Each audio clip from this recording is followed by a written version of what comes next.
Charting Toward Intimacy covers mature topics. Listener discretion is advised. Charting Toward Intimacy covers mature topics. Listener discretion is advised. Kathleen and I are also getting really, really excited because I am going to Philadelphia in oh my gosh, it's like 2 weeks. It's like, we're gonna see each other days away or something. Weeks. Yeah. And 2 Kathleen weeks lives exactly. not in Philadelphia, like outside. I'm like an hour north of Philly. Yeah. And so we're actually going to meet in person. We're so excited. It's so exciting. I can't wait. Hey there. Welcome to Charting Toward Intimacy, where we're expanding the natural family planning conversation. I'm your host, Ellen Holloway. All right. We are back for another NFP in Real Life episode here with Kathleen. All right. So today we pulled our content from one of our greatest sources of content, which is that really big NFP Facebook group that shall not be named, but has a bunch of Catholics in it. And I'm sure all of you know it. Probably. You're probably in it. Most likely. Yeah. We pull a lot of our content from there. Just because, it really gives us a pulse of where a lot of people are at with NFP. And with this particular episode, we're not happy with where everyone's at with NFP. Mm-hmm. So you want to summarize the post that we're commenting on? Yeah. So it was this morning I woke up and I saw a post that was posted by somebody who is not yet married but engaged and following, and was just really discouraged about how negative a lot of the posts are, and just kind of looking forward to this point of getting married and knowing they're going to practice NFP and just how good it can be for their marriage. And then being like totally blindsided by all the negativity that she sees in the group. And, just feeling like it's not something she should be like. It's like, why am I even going to be doing this? Because people are talking so much about how awful it is for their marriage, and not any of like the goodness. So I think that's a really important thing we need to pay attention to, because I was talking to Ellen before, and, I think a lot of us were sort of disillusioned by NFP, particularly in pre-Cana and all that. We thought that, or we felt that it was not being taught honestly, from like an in the trenches sort of perspective. And it was kind of being sold to us as rainbows and butterflies and all this fun stuff. And then when we got married, we realized, oh, wait, it's not all rainbows and butterflies. Mm-hmm. And I think there's a really important message in there that we do need to speak about it honestly, and we do need to prepare engaged couples for the fact that it can be difficult. But in doing that, we need to not lose sight of the goodness. And I think that's what's kind of going on a lot. We are just focusing on, this is so awful and no one ever told me. And so we're trying to like do everyone a favor by letting them know how hard it is. And we're not talking enough about the goodness and the joy and the fruits that can come from it. Right. Well, and I think it's really this big pendulum swing. Yeah. Maybe 20 years ago, 30 years ago, actually, I was talking to a couple that they've been doing marriage prep ministry, and particularly NFP ministry for about 30 years now. And they're like, yeah, clearly we haven't been doing a very good job because we're seeing the exact same problems we have 30 years ago. Like it's exactly the same exact thing. And I'm like, yeah, we gotta, clearly what you've been doing for the past 30 years isn't working. So let's try something new. Right. Marriage prep ministry is a totally other episode. We're not going to dive into that right now. Yeah, we won't go into that. I feel like we talk about it a lot though. Yeah. But it's this pendulum swing from, 20, 30 years ago. The church realized, people doing marriage prep ministry realized, oh my gosh, no one's using NFP. Everybody's using contraception. We got to sell NFP like a used car salesman and get this in marriages because it's good.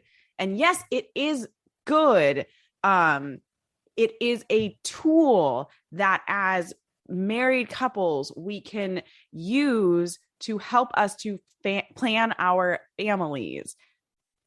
But we, over on this side that we're like, we got to get this into marriages. All we have to do is if we can just get people to use NFP, then it'll be great. And that's not true. Yeah.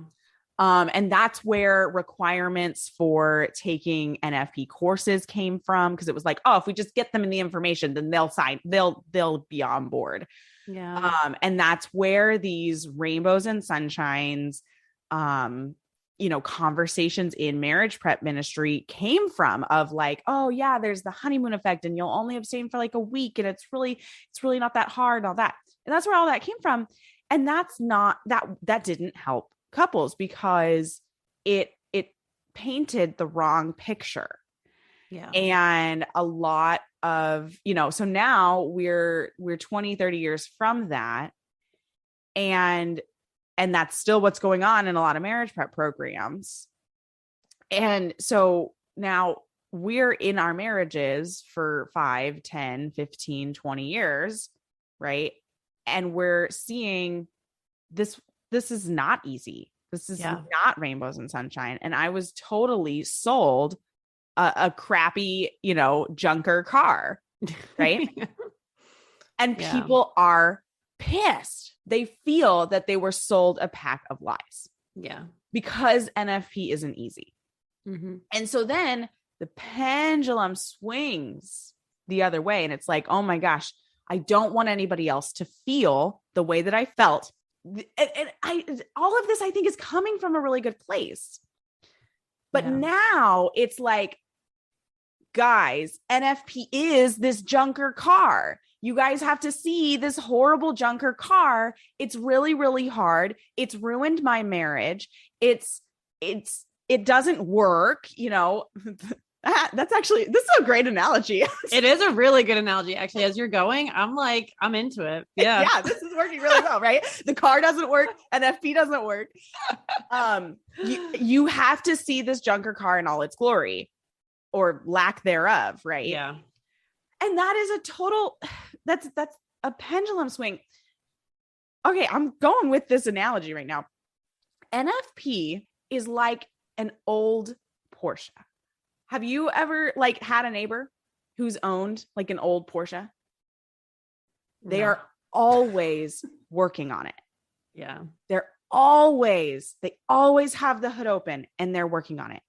And old Porsches are beautiful, you guys. Mm-hmm. They're cool, but they require a lot of work and work that our current society is not set up to do. Oh my gosh, this analogy is fantastic. Dude, this is like a Holy Spirit analogy right now. This is amazing. Our society isn't set up to work on old Porsches because mechanics don't know how to do it. Our society is also not set up to help married couples use this beautiful gift that NFP is in our marriages. But NFP is not just this like magic happy pill. Yeah. It requires a lot of work, and it is a virtue building. So I want to sum up all of this in saying that NFP doesn't ruin marriages.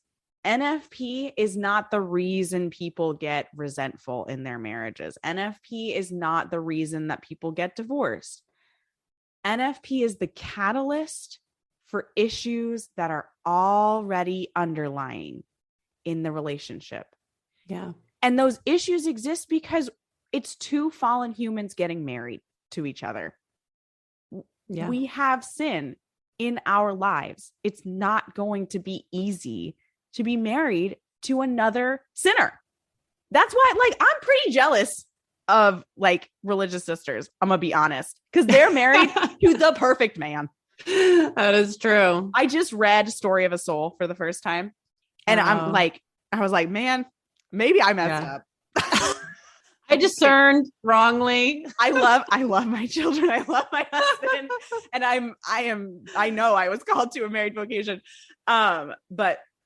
My goodness, the joy of being married to the perfect spouse. That's incredible. And that's what we all want. It's what we all yearn for. This is what John Paul II talks about in the theology of the body, is that we have this arrows directing us toward perfection. We want perfection because we were built for perfection. And when we turn that perfection and we say, oh, my spouse is going to fill this perfect need that I have, we are going to be struck down. Yeah.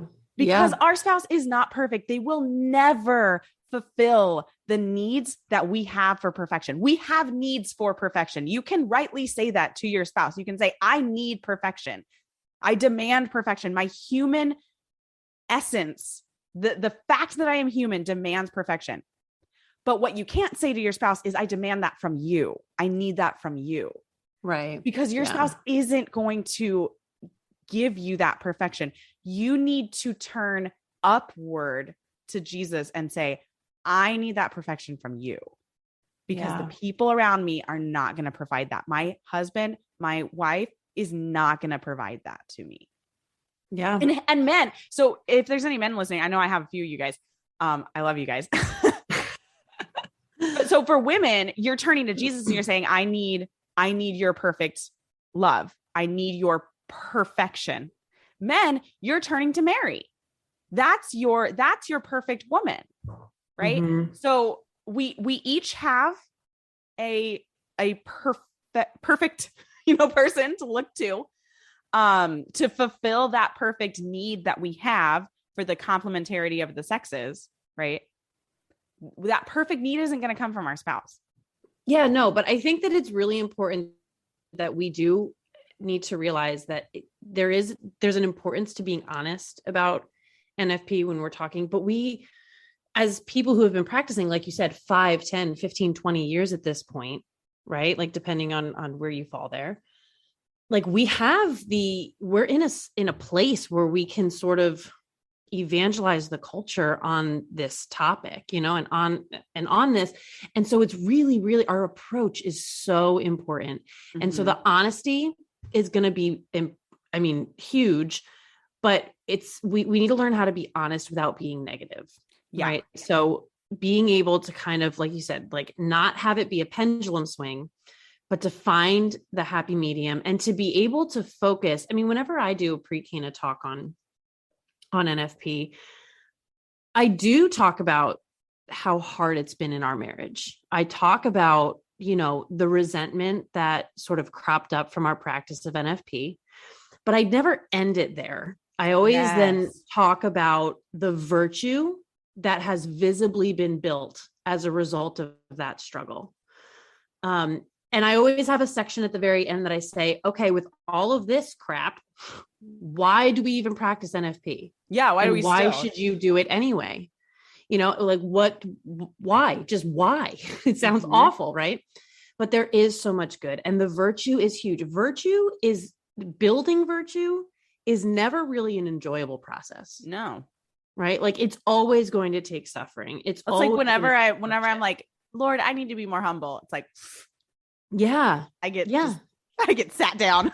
Yeah, no, exactly. It's never fun. And having the virtue, right? Like once you have it is such a good, and there's a joy that comes from like having that virtue when it's once I want to interrupt you here is because I think I know what you're saying, but I think the way you're saying it can maybe be misunderstood, that there is never a point that you arrive with virtue.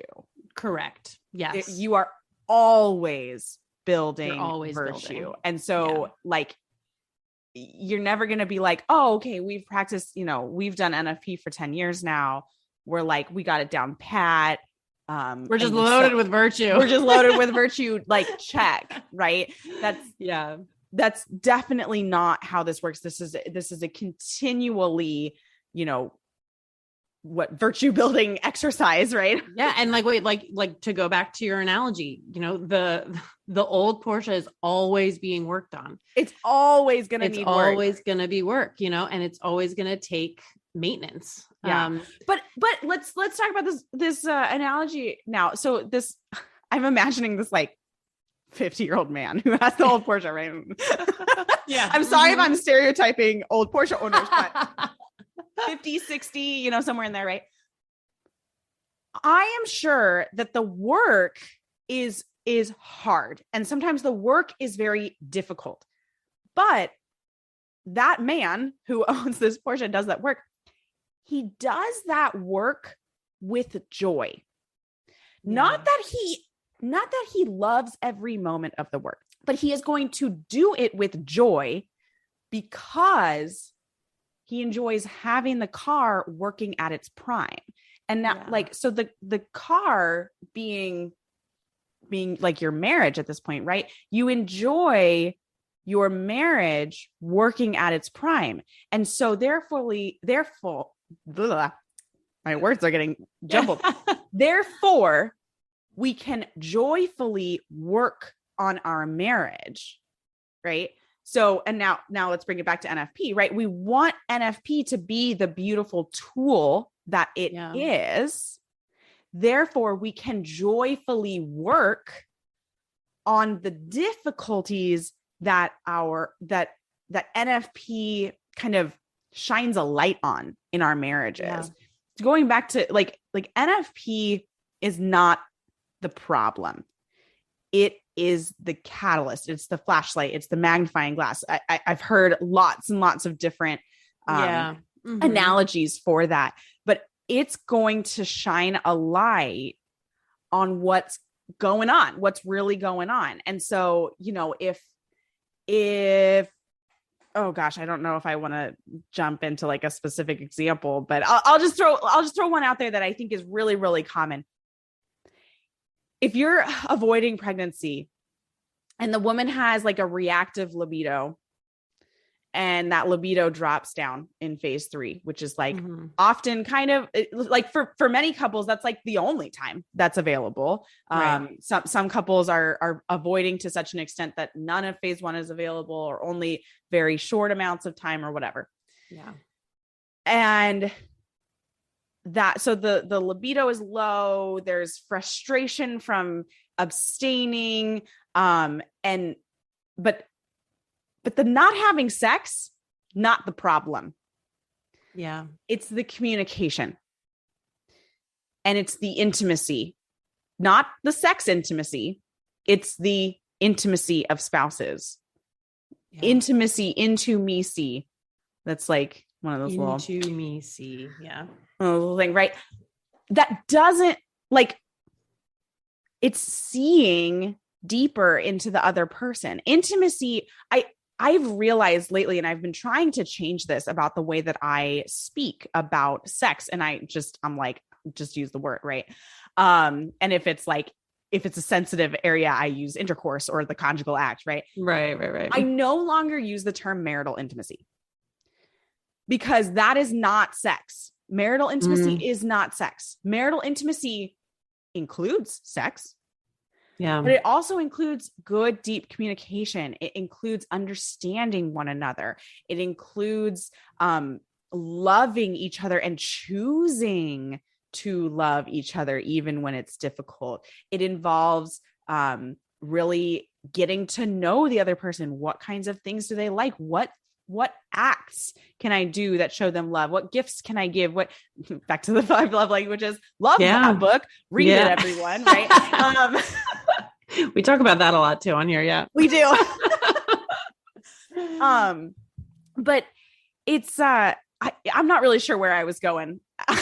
Yeah, no, I mean, I'm picking up what you're putting down. And I think, well, you know, before we run out of time, I want to hit the next point, which you brought up, Ellen, in our conversation, which is defining NFP by what you don't get.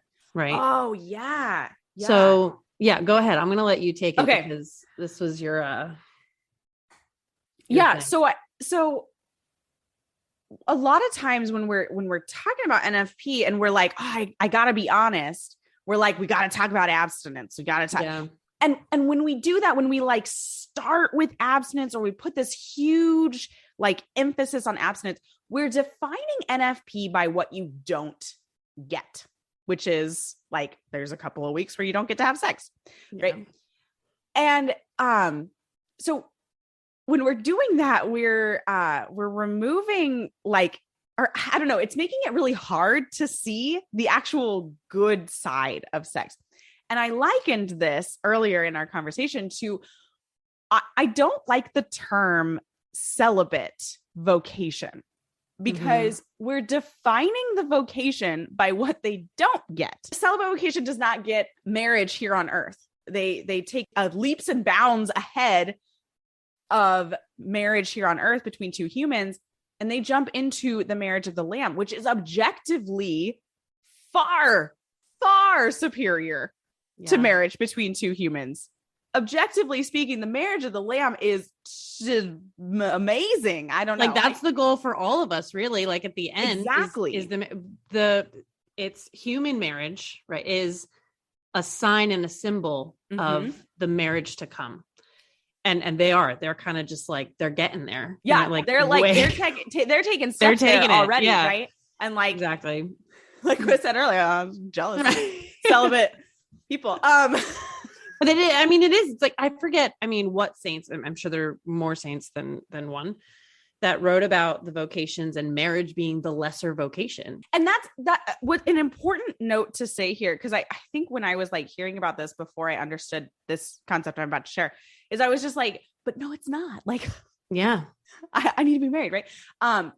Objectively, it is far superior. Subjectively, it is not. Subjectively, the best marriage for you is the one that you're called to, is the one that your vocation is.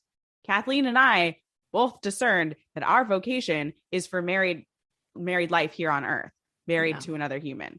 And sometimes we're both like, why was I called to this vocation? Like, so going back to the point that if we stop defining the priestly vocation, right, and even a religious vocation for sisters as being defined by celibacy, man, we're like in a crisis right now, aren't we? A vocations crisis where we are not ordaining enough priests. Like, we need more, and you almost wonder if we changed that narrative to not focus so much on what they don't get, but on what they do get, and what they, the reality of what they're participating in. How could we turn that around? And we've got such a parallel with NFP ministry. We've been defining NFP by what you don't get right now. And suddenly we've got this like crisis. Well, not suddenly, we have this ongoing crisis of NFP, right? We, on the one side of the pendulum, we've got this, it's great, it's perfect, it's easy peasy. And then on the other side, we've got this, it's hard, it's ruined my marriage, blah, blah, blah. I have to speak about NFP honestly. And I think when we're doing that, I think we're not speaking about NFP honestly. Yeah. It's everything in moderation, right? Like, you can't, that's life. In every little thing, there needs to be moderation. You can't swing from one side to the other and stay there. You need to meet in the middle, talk about the both and, right? The both and it is both hard, but also good. Yeah. Just like the Porsche is both difficult to maintain, but really, really cool. Yeah. And my husband's going to listen to this episode and he's going to be like, Joy, NFP. No. Like, they are not synonymous. And they are. I think this is a good place to end, is that joy is not the same as happiness. Yes. Joy is a choice. I can't remember what the scripture is. It's in Philippians, but it's rejoice in the Lord always. Again, I will say rejoice. That doesn't mean be happy in the Lord always. Again, I will say be happy. Right. That's what he said, right? He said rejoice. And that means always, right? Rejoice in the Lord always. Even when you are at the deepest, lowest point, everything that the world could have hit you with, it has hit you with. Death, lying, sin, whatever it is, when you are in that dark place, we are called to rejoice in the Lord. Yeah. Because he wants good things for us. And he is able to turn the worst thing in the world into the best thing in the world. And we know that because of Christ's death on the cross and his resurrection. We know that the Lord can turn the worst thing in the world into the best thing in the world. And that's why we are called to rejoice in the Lord always, because we know when it's really, really, really hard, that the Lord is going to make it really, really, really good. Yeah. He is going to take anything that is bad and like make it better, like make it good by like tenfold, right? It's like, it's not just like he's going to flip it to good. He's going to flip it to good and then make it explode with goodness. Yeah.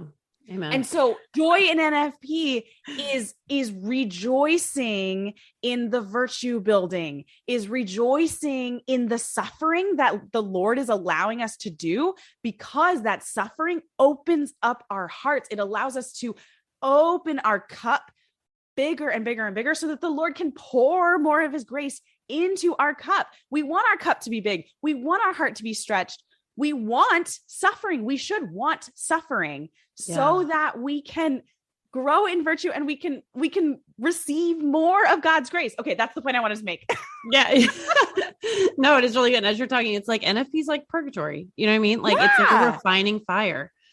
That's what it is. It's a perfecting fire. And I guess the only point I want to end with is that, if you are somebody who's listening to this episode and you're just like, y'all are whack, like there's no goodness here. If you are one of those people who is stuck in that place right now of resentment and feeling like NFP has ruined your marriage, I would really just encourage you to find like a trusted priest or another, maybe an older couple who has been practicing for a long time, and bring this to them.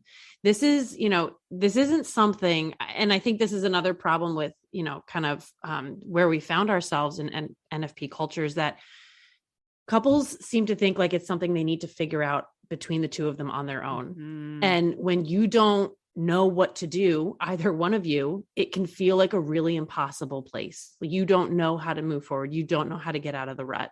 Yeah. So I would really deeply encourage you to find somebody you could trust, whether it's a priest who's on board with NFP. Yeah. Or another problem. Yeah. Another problem. Or like I said, another couple that's been practicing for years and has kind of been through that refining fire, and come out on the other side, more or less. Like we said, it's always going to be refining, but who's been through a lot of it, and bring this to them and ask them, how can we get through this? How can we start seeing the positives in this? Don't just sit there and just resign yourselves to having it kill your marriage for all of eternity, because that is not God's plan for this. Yeah. NFP was never really the plan. Right. We've talked about this before, but because of the fall, here we are. But he can redeem, he can redeem it all. So yeah. Well, and if you're thinking that like, oh, I can't tell other people like what's going on, maybe one of the virtues that God is calling you to grow in through NFP is humility. Yeah. We are not called to do this journey by ourselves. And so there are great resources. If you don't know who to turn to, I highly suggest go check out Cana Feast. I'll put a link to them. Yeah. They have a marriage, like a monthly program, and they have coaching. So look for resources like that if you don't have someone that you can turn to actually in person. And I think marriage coaching can be kind of nice, especially if you have a spouse that's like, we don't need counseling. We don't, we're not there. I think every marriage could probably use counseling. Let's be honest. Agreed. But if you've got a spouse that's like, we don't need that. We don't have that many problems. We just have the NFP is just this problem, then look for like a marriage course that you guys can take. Damon Owens has an epic one that's really good. Work through one of those, and then maybe, find little pieces that you guys can work on. Read the 5 love languages together. That's a great place to start too. Yeah. But don't be afraid of things like Retrouvaille. I know if you know about Retrouvaille, it is a marriage renewal ministry. And I have heard such amazing things from Retrouvaille.